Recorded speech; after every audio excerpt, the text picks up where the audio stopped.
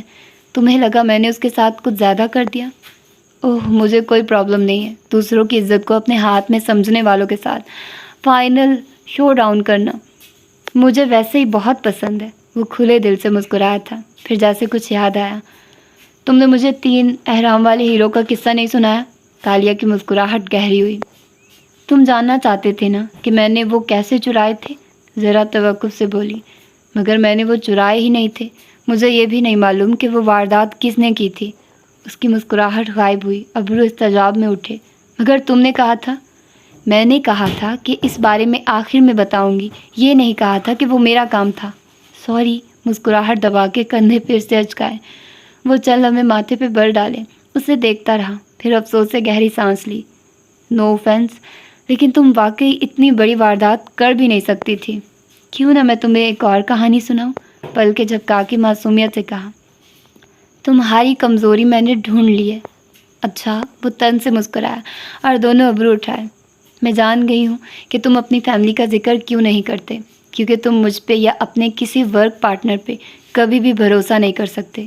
کب کون بک جائے کسی کو نہیں معلوم، مگر میں نے سوچا کہ تم اپنی بیوی یا ماں باپ بہن بھائی ان سب کو اتنا مخفی کیوں رکھتے ہو، اور تب مجھے خیال آیا کہ تمہاری فیملی میں صرف یہی لوگ نہیں ہوں گے، بلکہ وہ اس کے چہرے کو غور سے پڑھتے ہوئے کہہ رہی تھی، بلکہ کوئی ایسا بھی ہے جس کے لیے تم خوف زدہ رہتے ہو۔ اس طرح کے کاموں میں تمہیں سب سے زیادہ خطرہ صرف ایک وجود کے لیے رہتا ہے۔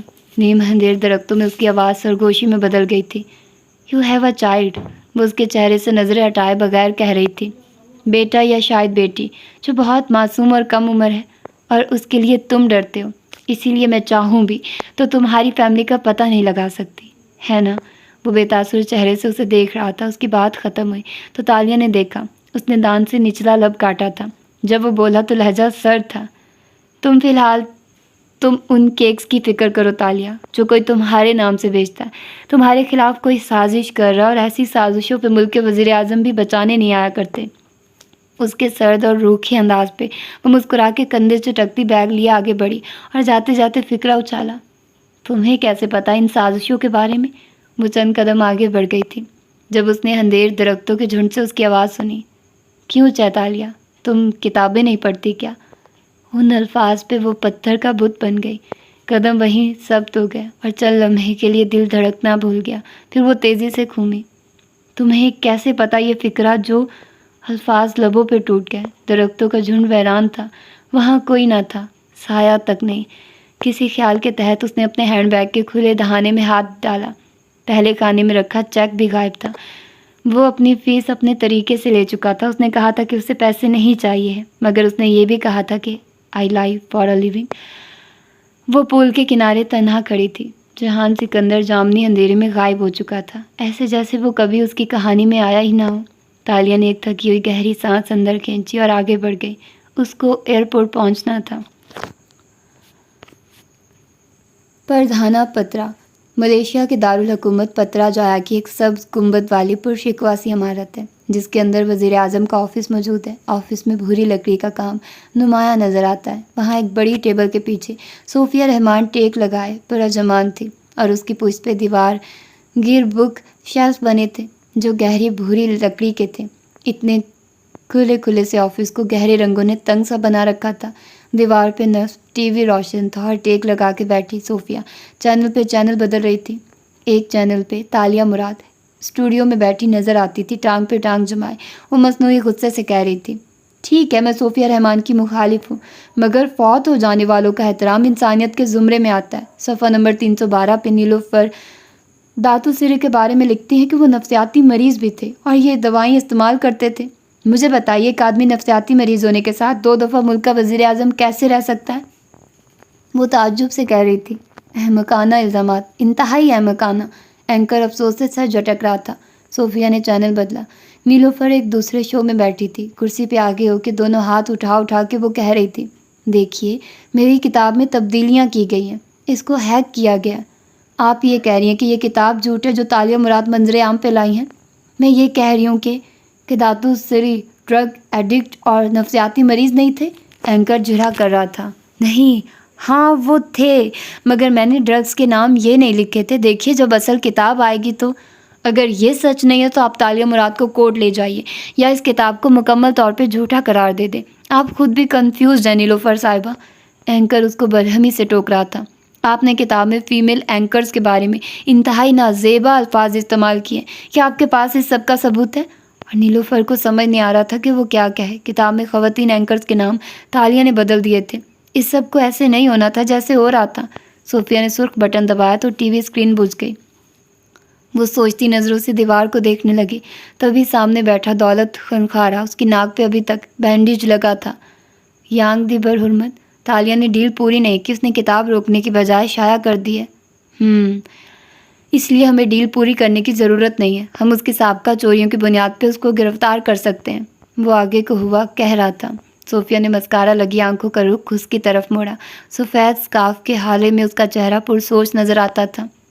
یعنی ہم اس کو عوام کے سامنے چور ثابت کریں تاکہ نیلوفر کا دعویٰ سچ ہو جائے کہ تالیہ نے اس کی کتاب چرائی ہے، مگر اور اسے فراڈ ثابت کرے تاکہ وہ میرے باپ کے حق میں جو باتیں کہہ رہی ہے وہ معتبر نہ رہی۔ لیکن وہ ان ساری حساس باتوں کو بڑھا چڑھا کے بیان کر رہی ہے۔ مگر کیا لوگ ان بچکانہ الزامات پہ یقین کر رہے ہیں دولت؟ صوفیہ نے ابرو اٹھائے۔ نہیں میم، دولت کی آواز ہلکی ہوئی۔ لوگ نیلوفر کا مذاق اڑا رہے ہیں اور یقین نہیں کر رہے، وہ رسوا ہو کے رہ گئی ہے۔ مگر تالیہ اس سب سے فائدہ اٹھا رہی ہے، وہ انٹرویوز سے پیسے کما رہی ہے، وہ سارے میڈیا پہ چھائی ہوئی ہے۔ وہ ایک اسکیمر ہے میم، ہم اس کو یوں آزاد نہیں چھوڑ سکتے۔ ہم ڈپارٹمنٹ کے لیے کیا مثال سیٹ کر رہے ہیں؟ تمہیں یاد ہے مجھے سب سے زیادہ ڈر کس بات کا تھا دولت؟ کرسی کی پشت سے ٹیک لگائے صوفیہ نے لمحے بھر کو آنکھیں بند کی کہ وہ عورت میرے باپ پہ کیچڑ اچھالے گی اور مجھے اس کو جواب دینا پڑے گا۔ میں نے آج تک پبلک میں اس کو جواب نہیں دیا، مجھے اپنے مقام سے اتر کے اس کی باتوں کو گریز کرنا پڑے گا۔ صوفیہ ورسز نیلوفر، یہ میرے لیے بھیانک خواب تھا۔ اس نے آنکھیں کھولی اور طمانیت سے مسکرائی۔ مگر مجھے ایک لفظ نہیں کہنا پڑا، میری پارٹی کو سوائے افسوس کے اظہار کے زبان نہیں ہلانی پڑی۔ ہمیں تو پتہ ہی نہیں ہے کہ یہ کیا ہو رہا ہے۔ پچھلے 4 دن سے میڈیا پہ صرف تالیہ ورسز نیلوفر چل رہا ہے۔ اسے چلنے دو دولت، یہ میرے حق میں جا رہا ہے۔ پھر وہ سیدھی ہوئی اور قلم نکال کے کاغذ پہ دستخط کیے۔ پھر وہ کاغذ دولت کی طرف بڑھایا۔ یہ تالیہ مراد کا کانفیڈینشیل سرکاری پارڈن ہے، وہ اپنے تمام جرائم سے آزاد ہے۔ تمہارا ڈپارٹمنٹ اس کے خلاف تمام چارجز ڈراپ کر کے اس کو فل امیونٹی دینے کا پابند ہے۔ جو آپ کا حکم ہو میم، دولت نے ناخوشی سے کہتے معافی نامہ اٹھا لیا۔ اس کے پاس اب اس کو سرکاری دستاویزات میں بدلنے کے سوا کوئی چارہ نہ تھا۔ حالم کا بنگلہ بہت عرصے بعد آباد سا لگتا تھا۔ لاؤنج کے پردے ہٹے تھے اور سرما کی دھوپ پوری آزادی سے اندر آ رہی تھی۔ بڑے صوفے پہ کسی شہزادی کی تمکنت سے گھر کی مالکن بیٹھی تھی، ٹانگ پہ ٹانگ جمائے، گہرے نیلے اور سبز رنگ کے باجوک رنگ پہ ملبوس۔ وہ مسکرا کے سامنے بیٹھے دولت کو دیکھ رہی تھی۔ دولت چند کاغذات اس کی میز پہ رکھ رہا تھا اور تالیہ نے اس امر کو یقینی بنایا تھا کہ وہ اس کی انگلی کی سرخ یاقوت والی انگوٹھی اور کانوں میں پہنے ہیرے بار بار دیکھے۔ تو اب میں آزاد ہوں؟ انگلی کان کے ٹاپس پہ پھیرتے ہوئے شہزادی نے پلکیں جھپکا کے پوچھا۔ سامنے بیٹھے دولت نے سنجیدگی سے اسے دیکھا۔ وہ بھورے سوٹ میں ملبوس تھا اور آگے کو ہو کے بیٹھا تھا۔ چہرے کے تاثرات میں ضبط کا عنصر نمایاں تھا۔ جی چیتالیہ، آپ آزاد ہیں۔ گو کہ آپ کا طریقہ کافی غلط تھا، مگر پردھان منتری نے آپ پہ رحم کھاتے ہوئے اپنا وعدہ پورا کیا۔ ایک بات پوچھوں؟ معصومیت سے استفسار کیا۔ جی۔ آپ کی ناک کیسی ہے؟ ہلکا سا مسکرائی۔ آپ کی مالی حالت کی طرح ہر دن کے ساتھ بہتر ہو رہی ہے۔ اس نے اطراف پہ تنزیہ نگاہ ڈالی۔ آپ میری حلال کی کمائی سے رشک محسوس کر رہے ہیں دولت صاحب؟ اسی سادگی سے پلکیں جھپکائی۔ میری چھٹی حس کہتی ہے کہ یہ سب عارضی ہے چیتالیہ۔ وہ پہلی دفعہ مسکرایا تھا۔ اس کی زیرک نگاہیں تالیہ کے اندر تک جھانک رہی تھی۔ ایک بات یاد رکھیے گا، آپ کا معافی نامہ آج کی تاریخ سے پہلے تک کے تمام جرائم کو کور کرتا ہے۔ آج کے بعد آپ کے ہر عمل پہ میری نظر ہوگی۔ آپ ذرا سا پھسلنا بھی افورڈ نہیں کر سکتی۔ آپ کو کیوں لگتا ہے کہ میں پھسلوں گی؟ وہ کھڑکی سے آتی سنہری روشنی کے حالے میں بیٹھی تھی۔ دھوپ اب اتنی تیز تھی کہ اس کی آنکھیں چندیا رہی تھی اور اسے دولت کو دیکھنے کے لیے ماتھے پہ ہاتھ کا چھجا بنانا پڑ رہا تھا۔ وہ سائے میں نظر آ رہا تھا، تیز روشنی اس کی پشت پہ تھی، اس لیے وہ کھڑا ہوا تو اس کے چہرے کے تاثرات دھندلانے لگے۔ کیونکہ میں ایک بات جانتا ہوں، پرانی عادتیں نئے ارادوں سے پختہ ہوتی ہیں۔ آپ کو سیدھے دروازوں کی عادت نہیں ہے، آپ کے قدم خود بخود چور راستوں کی طرف اٹھتے ہیں۔ آپ جتنی کوشش کر لیں، آپ اصل سے پیچھا نہیں چھڑا سکتی۔ آپ کی زبان جھوٹ کی عادی ہے، آپ کے ہاتھ نقب لگانے میں ماہر ہو چکے ہیں۔ جلد یا بدیر آپ کے سامنے دوبارہ سے وہی ترغیبات آئیں گی، خواہش کے ہاتھوں یا خوف سے مجبور ہو کہ آپ کے قدم آپ کو ایک دفعہ پھر اسی راستے پہ لے جائیں گے۔ آپ کی انگلیاں ممنوع تالوں کی طرف بڑھیں گی اور آپ سوچے سمجھے بغیر ان کو کھولنا چاہیں گی۔ میں اس وقت کا انتظار کروں گا، وہ تنبیہ کے انداز میں کہتا پلٹا تھا۔ آپ کیوں چاہتے ہیں کہ میں ایمانداری سے اپنی نئی زندگی نہ شروع کروں؟ آپ مجھے فیل ہوتے کیوں دیکھنا چاہتے ہیں؟ تالیہ کی مسکراہٹ غائب ہو چکی تھی۔ وہ چپتی آنکھوں سے اسے جاتے دیکھ رہی تھی۔ دروازے کی طرف بڑھتے بڑھتے وہ رکا اور مڑ کے اسے دیکھا۔ اب وہ روشنی اور اندھیرے کے کھیل سے دور تھا، اس لیے اس کا چہرہ چھاؤں میں تھا اور کرخت تاثرات واضح تھے۔ میں نے ساری زندگی پہلے پولیس اور پھر انٹیلیجنس سروس میں ایمانداری سے اپنے ملک کی خدمت کی ہے۔ میں نے آپ سے بڑے بڑے کرمنلز کو جیل میں ڈالا ہے۔ میں کبھی بھی کرمنلز کے ساتھ ڈیلز کرنے اور ان کو امیونٹی دینے کے حق میں نہیں ہوں۔ اوپر سے آئے احکام کے باعث میں مجبور تھا، مگر ایسی ڈیلز لا انفورسمنٹ کو ہمیشہ ناخوش رکھتی ہے۔ میں ناخوش ہوں، میرا ڈپارٹمنٹ ناخوش ہے، اور ہم سب آپ سے دوبارہ کسی دوسرے ہال میں ملنے کے منتظر رہیں گے۔ چیتالیہ سر کو جنبش دے کر سلام کیا اور باہر نکل گیا۔ تالیہ نے گہری سانس خارج کی۔ وہ کبھی دوبارہ اس آدمی کو نہیں دیکھنا چاہتی تھی، اور یقیناً اس کی کوئی وجہ بھی نہیں بنے گی۔ وہ غلط کہہ رہا تھا۔ تالیہ کبھی دوبارہ کوئی جرم نہیں کرے گی۔ اس نے اپنا عزم خود سے دہرایا تھا۔ کے ایل کے اس متوسط طبقے کے علاقے میں بنا وہ گھر اور اس کا باغیچہ سرما کی دھوپ سے خوب روشن نظر آ رہا تھا۔ گھاس پہ کرسی ڈالے بیٹھا ایڈم سورج کی جانب کمر کیے ہوئے تھا۔ وہ گھٹنوں پہ جرنل جمائے قلم سے اس پہ کچھ لکھتا پھر کاٹتا۔ اس کے بال ماتھے پہ بکھرے تھے اور شیو ذرا بڑی ہوئی تھی۔ یوں لگتا تھا وہ شدید مزمل اور اداس ہے۔ تمہارے چوزے کہاں گئے؟ آواز عقب سے آئی تھی۔ ایڈم کا قلم تھاما ہاتھ منجمد ہو گیا۔ اس آواز نے سرما کی دھوپ کو ایک دم مزید سنہرا کر دیا تھا۔ وہ بے یقینی سے اٹھا اور پلٹا۔ گھاس پہ وہ اس کے سامنے کھڑی تھی، اسکرٹ پہ سفید منی کوٹ پہنے، سفید ہیٹ سر پہ ترچھا جمائے۔ وہ مسکرا رہی تھی۔ ایک دم سارے کیل کو اس کی رعنائی واپس مل گئی تھی۔ تالیہ واپس آ گئی تھی۔ وہ چند لمحے ایک دم سادے کھڑا اسے دیکھے گیا۔ کسی کو ایک دم یوں دیکھ لینے سے دل اس طرح بھی سنبھل جاتا ہے۔ اسے پہلی دفعہ معلوم ہوا تھا۔ آپ کب آئی؟ مجھے آہٹ تک سنائی نہیں دی۔ تالیہ مبہم سا مسکرائی۔ بنا چاپ کے چلنا بھی ایک آرٹ ہے، میں سیکھ رہی ہوں۔ پھر خاموش ہوئی۔ دونوں چند لمحے چپ سے کھڑے رہے۔ کیا ہم دوبارہ سے دوست ہیں چیتالیہ؟ اس نے امید اور خوف کے ملے جلے تاثرات سے پوچھا۔ ہم نے آپ کے لیے وہ نہیں کیا جو کرنا چاہیے تھا، یا جو آپ کرتی، مگر ہم واقعی یہ سمجھے تھے کہ دوست جسم کی ہڈیوں کی طرح نہیں ہوتے کہ ان کے درمیان فریکچر لگے تو ان کو زبردستی جوڑ کے باندھ کے رکھا جائے تو وہ تندرست ہو جائیں گے۔ دوستوں کے فریکچر مختلف ہوتے ہیں۔ جب دراڑ پڑے تو دونوں کو الگ ہو جانا چاہیے اور ایک دوسرے کو اسپیس دینی چاہیے تاکہ جب وہ دوبارہ ملے تو ان کی حیت مختلف ہو۔ وہ ایک دوسرے سے پہلے والے پوائنٹس پہ نہ جڑیں بلکہ اپنے تعلق کو اس دفعہ نئے پوائنٹس پہ جوڑیں، کیونکہ ایک دوسرے کی غیر موجودگی میں ہمیں احساس ہوتا ہے کہ ہم ایک دوسرے کے لیے کتنے اہم تھے اور کتنے نہیں تھے۔ میرا سوال اب بھی وہی ہے، تمہارے چوزے کہاں گئے؟ ہیٹ والی لڑکی کی مسکراہٹ سادہ تھی۔ وہ پرانی باتوں کو دہرانا نہیں چاہتی تھی۔ ایڈم نے گہری سانس لی۔ ان کو ایک ظالم بلی نے مار ڈالا۔ اوہ آئی ایم سوری۔ اس کی مسکراہٹ غائب ہوئی۔ تم تو بہت دکھی ہوئے ہوگے۔ مجھ سے زیادہ ماں دکھی ہیں، میرے غم دوسری طرح کے ہیں۔ پھر اسے خیال آیا تو جلدی سے جرنل میز پہ رکھا اور دوسری کرسی اٹھا کے سامنے بچھائی۔ آپ داتن سے ملی؟ نہیں، مگر مل لوں گی۔ وہ دونوں اب دھوپ میں آمنے سامنے بیٹھے تھے۔ آپ کی نیلوفر کے خلاف مہم دلچسپ تھی۔ وہ پہلی بار مسکرایا۔ اس نے ڈیسپریٹ ہو کے امیزون پہ آج کتاب شائع کر دی، مگر لوگ اس ٹاپک سے اتنے بور ہو چکے ہیں کہ اس کی کتاب کی ایک ہیڈ لائن بھی نہیں بنی۔ یہ میری آزادی کی قیمت تھی ایڈم۔ اب وہ آپ کو نہیں پکڑ سکتے، ہے نا؟ وہ امید سے پوچھ رہا تھا۔ تالیہ نے مسکرا کے سر ہلایا۔ دھوپ کے باعث اس نے ہیٹ مزید ترچھا کر لیا تھا اور اس کی آنکھیں سنہری لگ رہی تھی۔ تم بتاؤ، ان کیکس کی تحقیق کی تم نے؟ میں تو آج نیلوفر کی کتاب سے فارغ ہوئی ہوں۔ جی میں جتنی تحقیق کر سکتا تھا کر چکا. آپ کے نام پہ نیشنل بینک میں ایک نیا اکاؤنٹ کھلا ہے اور اس کے جاری کردہ کریڈٹ کارڈ سے یہ کیک خرید کے روز بھیجے جاتے ہیں. آپ کے خیال میں یہ کون کر سکتا ہے؟ اسرا. تالیہ کو یقین تھا. مجھے نہیں معلوم کیسے اور کیوں، مگر صرف وہی میری دشمن ہے. اب آپ کیا کریں گی؟ وہ فکر مند تھا. تالیہ کے پاس ہمیشہ پلان ہوتا ہے. وہ مسکرا دی تو ایڈم نے گہری سانس لی اور موبائل پہ ایک فائل کھول کے اسکرین اس کے سامنے کی. اس کے بارے میں آپ کی کیا رائے ہے؟ میں یہ فائلز تمہاری ای میل میں دیکھ چکی ہوں ایڈم. تم نے اس آف شور کمپنی کے بارے میں فاتح سے دریافت کیا؟ جی، اور وہ اس کے بارے میں کچھ نہیں جانتے. پھر وہ سچ کہہ رہے ہوں گے، لیکن تمہاری تسلی کے لیے میں ان سے خود بات کروں گی. آپ کے پاس 4 دن ہے تالیہ، کیونکہ اس کے بعد میں اس فائل کو اپنی کتاب میں چھاپنے پہ مجبور ہوں گا. تالیہ کے ابرو اکٹھے ہوئے.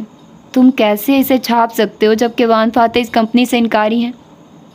میں نے جن لوگوں کی آف شور کمپنیز پہلے منکشف کی تھی ان سے ان کا اقرار یا انکار نہیں مانگا تھا. ان میں سے کوئی ایک بھی اشاعت کے بعد تردید کے لیے نہیں آیا. اگر وان فاتح کے پاس کوئی ثبوت ہے اور وہ اشاعت کے بعد لے آئے تو میں اگلے ایڈیشن سے ان کا نام خارج کر دوں گا.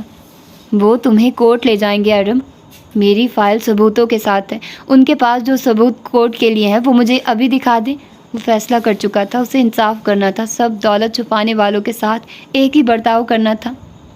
میں ان سے بات کروں گی. وہ اٹھ کھڑی ہوئی تو وہ بھی بے اختیار ساتھ ہی اٹھا. ایک دم سے دھوپ میں اداسیاں گھل گئی تھی. لیکن تم میری آخری بات سنے بغیر ان کا نام کتاب میں نہیں ڈالو گے، ٹھیک؟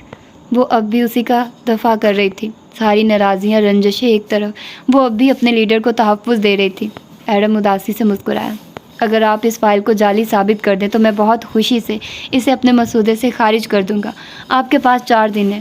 تالیہ نے پرس اٹھاتے ہوئے ایک آزردہ نظر اس کے جرنل پہ ڈالی. یہ اس کتاب کا مسودہ تھا جو وان فاتح کا سیاسی کریئر داغدار کر سکتی تھی. ایک دفعہ پھر ان تینوں کی زندگیاں ایک کتاب سے متاثر ہونے جا رہی تھی. وان فاتح کی رہائش گاہ پہ سحر پیر اتر رہی تھی جب تالیہ نے اپنی کار باہر کھڑی کی. ہیٹ اتار کے فرنٹ سیٹ پہ رکھا، بال پونی میں جکڑے اور کوٹ کی شکنیں درست کرتی باہر نکلی. اس نے گھنٹہ پہلے واٹس ایپ پہ فاتح کو پیغام بھیجا تھا. میں آپ سے ملنا چاہتی ہوں ابھی اسی وقت. ایک مان سا تھا کہ وہ فوراً اس کے لیے وقت نکال لے گا. وہ جو اس کے پیچھے اس کے گھر آتا تھا، جو اس کے لیے خط لکھتا تھا، جو اس سے ای میلز میں پوچھتا تھا کہ وہ کب آئے گی، وہ اس کے لیے وقت ضرور نکالے گا. اس کا جواب 2 منٹ کے اندر موصول ہوا تھا. میں گھر پہ ہوں، ابھی آ جاؤ. اس کے دل کی حالت تب سے عجیب سی تھی. وہ گیٹ تک پہنچ گئی تھی مگر عجیب ہیجان میں مبتلا تھی. کیا پہلے کہنا تھا؟ گلا، شکوہ، رخائی کا اظہار. اور کیا نہیں کہنا تھا؟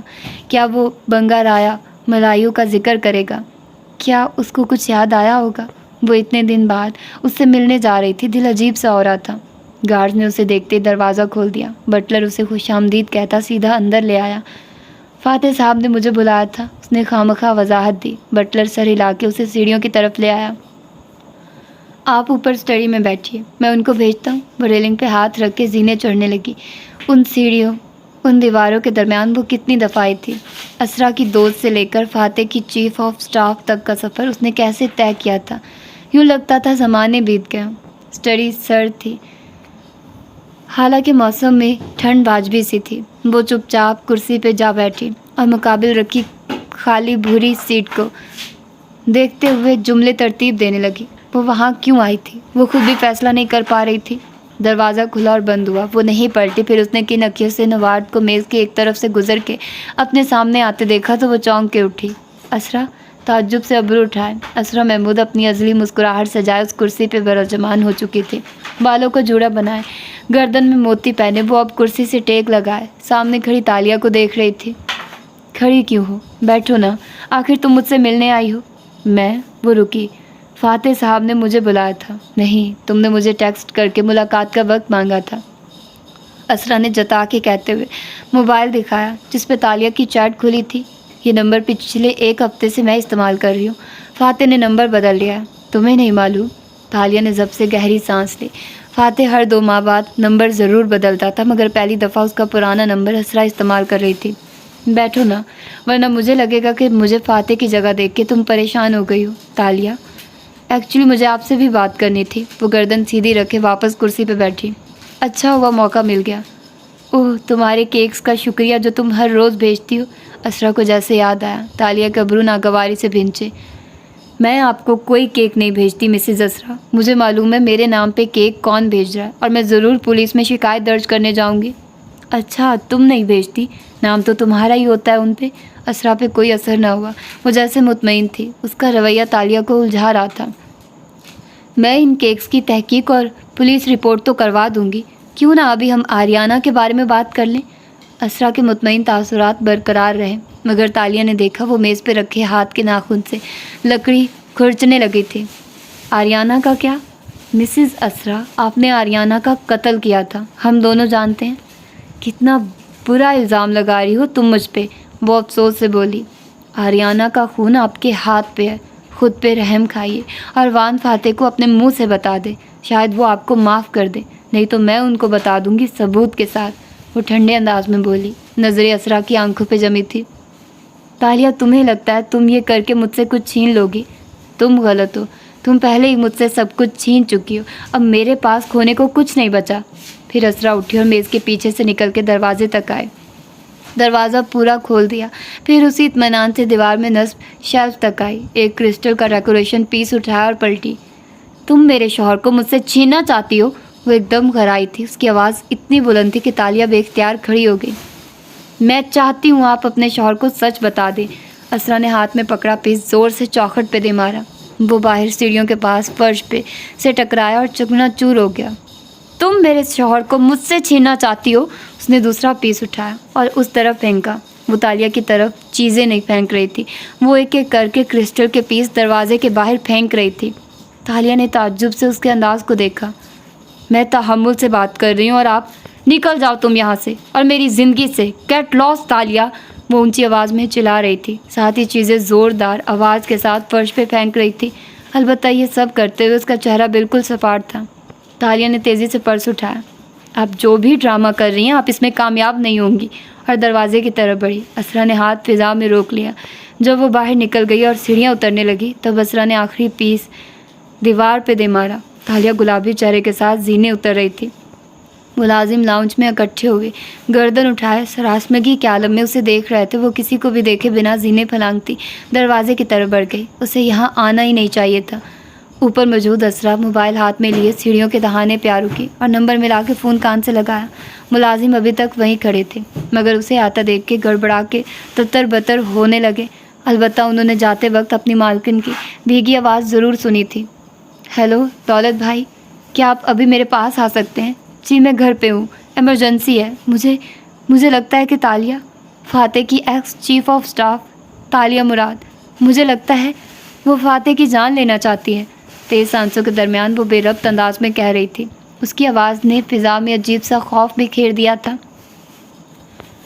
وہ گھر آئی تو دل کی عجیب حالت ہو رہی تھی. فاتح کا نیا نمبر اس کے پاس نہ تھا، البتہ ای میل ایڈریس موجود تھا. کیا وہ اسے ای میل کر دے؟ مگر پہلے اسے سب سے ضروری کام کرنا تھا. وہ پولیس اسٹیشن گئی اور ان کیکس کے خلاف رپورٹ لکھوا کے آئی. بینک کا ٹائم ختم ہو چکا تھا، اس لیے اس نے بینک جا کے درخواست دینا کل پہ مؤخر کیا اور گھر آ گئی. پھر سارے دروازے کھڑکیاں بند کر لی اور کچن ٹیبل پہ اندھیرے میں موم بتی جلا کے بیٹھ گئی. اب ہر طرف تاریخی تھی اور درمیان میں موم بتی کا شعلہ چمک رہا تھا. وہ اس شعلے کو دیکھ کے سوچنے لگی جیسے اسے مراد راجہ نے سوچنا سکھایا تھا. سارے خیالات کو ذہن سے جھٹک کے صرف اس شعلے پہ نگاہیں مرکوز کرنا اور ایک معاملے کو ہر زاویے سے دیکھنا. اسرا کو وہ ڈرامہ کر کے کیا ملے گا؟ اگر وہ کیکس اسرا ہی فاتح کو بھیج رہی تھی تو تالیہ کا نام لگانے کی کیا ضرورت تھی؟ بدترین چیز کیا ہو سکتی تھی؟ شاید کیکس زہریلے تھے. وہ چونکی. آف کورس کیکس زہریلے تھے. Slow poison. اگر وان فاتح مر جائے تو پارٹی کا صدر کون بنے گا؟ وہی جو نائب صدر ہے، یعنی اسرا محمود.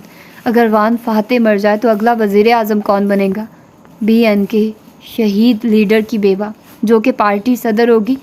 وہ وان فاتح کی موت کے باعث ہمدردی کا ووٹ لے گی.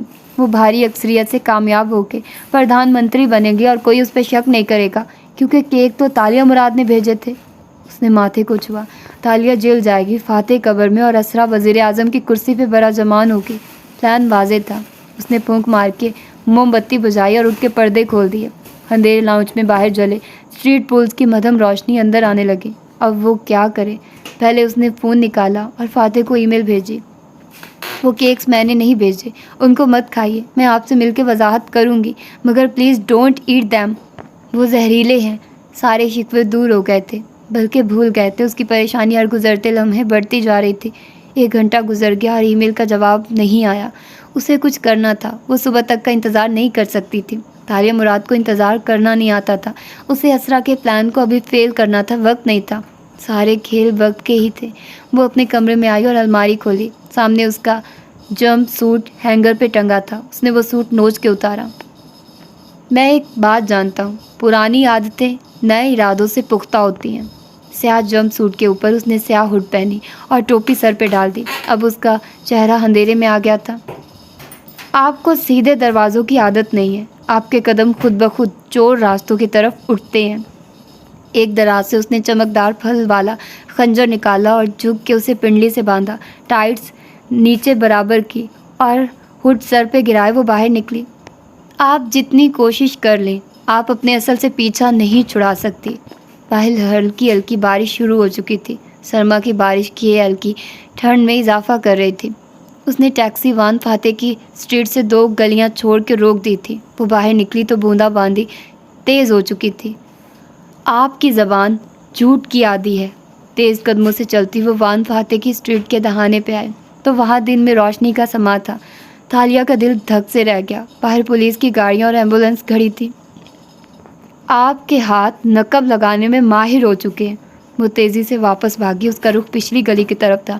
وان فاتح کے گھر سے عین پچھلے گھر کی دیوار تک وہ آ رکی۔ یہ گھر خاموشی میں ڈوبے تھے۔ وہ جانتی تھی کہ اسے کیا کرنا ہے۔ جلد یا بدیر آپ کے سامنے دوبارہ سے وہی ترغیبات آئیں گی۔ اس نے پچھلے گھر کی دیوار پھیلانگی اور بیرونی زینے پہ کسی بلی کی طرح چڑھتی گئی۔ گھر کی چھت پہ پہنچ کے وہ بھاگتی ہوئی اس کونے تک آئی جو فاتح کے گھر سے ملتا تھا۔ صرف ایک کونا اور درمیان میں 2 فٹ کا فاصلہ۔ خواہش کے ہاتھوں یا خوف سے مجبور ہو کہ آپ کے قدم آپ کو ایک دفعہ پھر اسی راستے پہ لے جائیں گے۔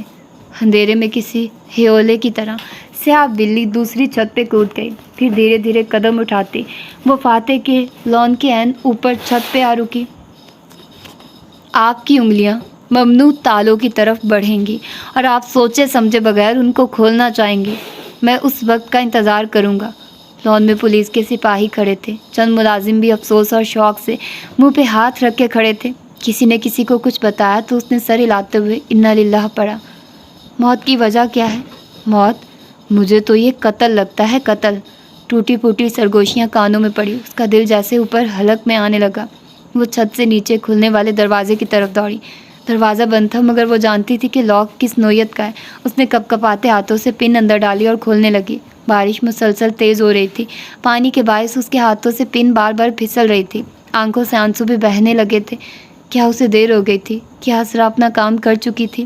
دروازہ کھلا تو وہ بنا آہٹ کے اندر داخل ہوئی۔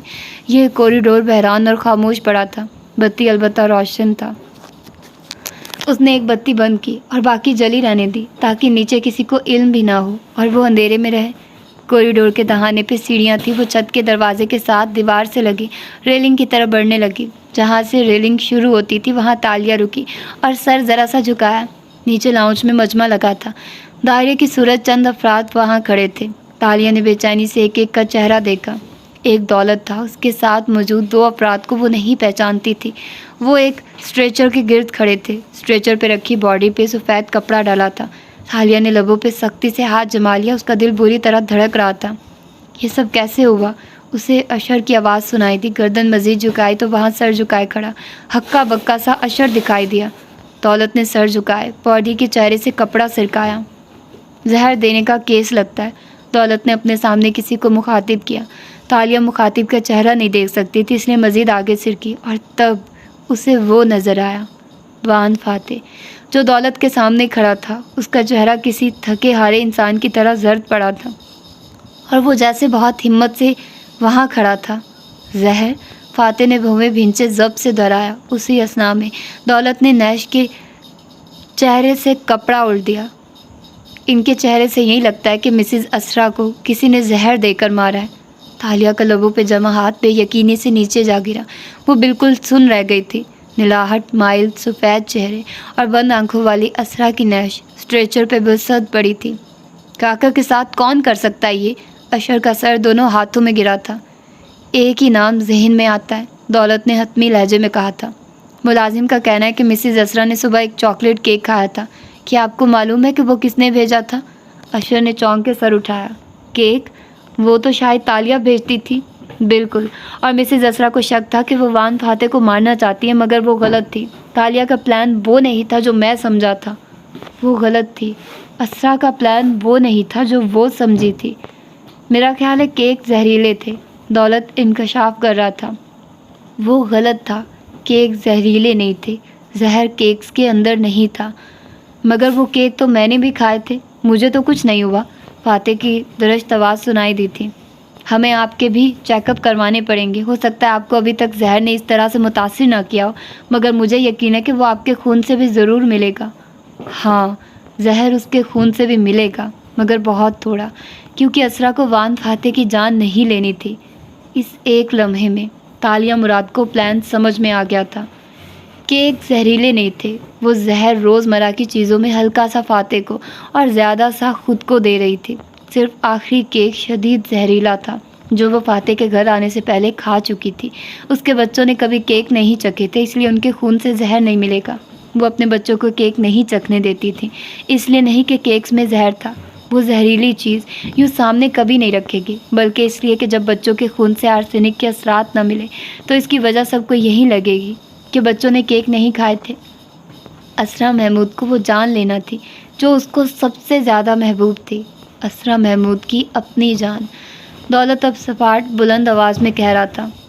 مسز اسرا نے آخری گفتگو میں تالیہ مراد پہ شک کا اظہار کیا تھا۔ ان کا یہ بیان قانوناً ثبوت کے طور پہ استعمال کیا جائے گا۔ میں تالیہ مراد کے اریسٹ وارنٹ نکلوا رہا ہوں، مگر مجھے امید ہے کہ وہ ہمیں اپنے گھر نہیں ملیں گی۔ آج سے وہ ایک فوگیٹیو ہے۔ وہ اپنی ٹیم کو ہدایت دے رہا تھا اور وہ سن سی اوپر کھڑی تھی، اور تبھی فاتح کی نظر اوپر اٹھی۔ وہ اس کا گھر تھا، کسی کی موجودگی کا احساس اسے سب سے پہلے ہوا تھا۔ اس نے گردن ہلائے بغیر اوپر دیکھا، جہاں وہ کسی سائے کی طرح کھڑی تھی۔ ایک لمحے کو ان دونوں نے ایک دوسرے کو دیکھا۔ تالیہ نے بے یقینی سے نفی میں سر ہلایا۔ وہ اپنی بے گناہی کی گواہی اور کس طرح دے؟ اور فاتح؟ اس نے ایک نظر نیش کو دیکھتے دولت کو دیکھا اور دوسری اوپر تالیہ پہ ڈالی، پھر آنکھوں سے ایک مخفی سا اشارہ کیا، جیسے کہہ رہا ہو، بھاگ جاؤ تالیہ، بھاگ جاؤ۔ اس کے قدم پیچھے کو اٹھنے لگے، لباس سے بارش کے قطرے فرش پہ گرے، گیلے سیاہ ربڑ کے جوتوں سے چہ چہ کی آواز آنے لگی۔ تالیہ نے گردن جھکا کے اپنے جوتوں کو دیکھا، ٹخنے پہ لگے کمان صورت زخم پہ کھرن بن چکا تھا۔ چہ چہ کی آواز پہ چونک کے دولت نے سر اٹھایا اور اوپر دیکھا۔ اوپر کون ہے؟ ایک ساتھ سب کی گردنیں اونچی ہوئی۔ وہ کونا اب خالی تھا، وہاں کوئی نہ تھا۔ دولت، مجھے اسرا سے ہونے والی آخری گفتگو کے بارے میں بتاؤ۔ وان فاتح نے اسے تلخی سے مخاطب کیا تو دولت کا دھیان اوپر سے ہٹا۔ وہ فاتح کو دیکھتے ہوئے سارا قصہ دہرانے لگا تھا۔ دوپہر میں مجھے اسرا کی کال آئی تھی، انہوں نے مجھے بلایا تھا، اور جب میں آیا تو باہر اندھیر رات میں سیاہ بلی کسی چھلاوے کی طرح ایک چھت سے دوسری چھت پھلانگ رہی تھی۔ اس کے آگے صرف تاریکی تھی اور نیچے گہری کھائی۔ تو یہ تھی آج کی ایپیسوڈ۔ یقیناً آپ لوگوں کو پسند آئی ہوگی۔ اور اسرا نے کیا کیا یار، مطلب کیا ہی کہہ سکتے ہیں۔ ہم کچھ اور سمجھ رہے تھے، سب نے کچھ اور سوچا، اور ہوا کیا، اس نے خود کی جان لے لی۔ تو پھر دیکھتے ہیں کہ اگلی ایپیسوڈ میں کیا ہوتا ہے، اور پھر ملتے ہیں۔ اپنا ڈھیر سارا خیال رکھیے گا اور مجھے دعا میں یاد رکھیے گا۔ اللہ حافظ۔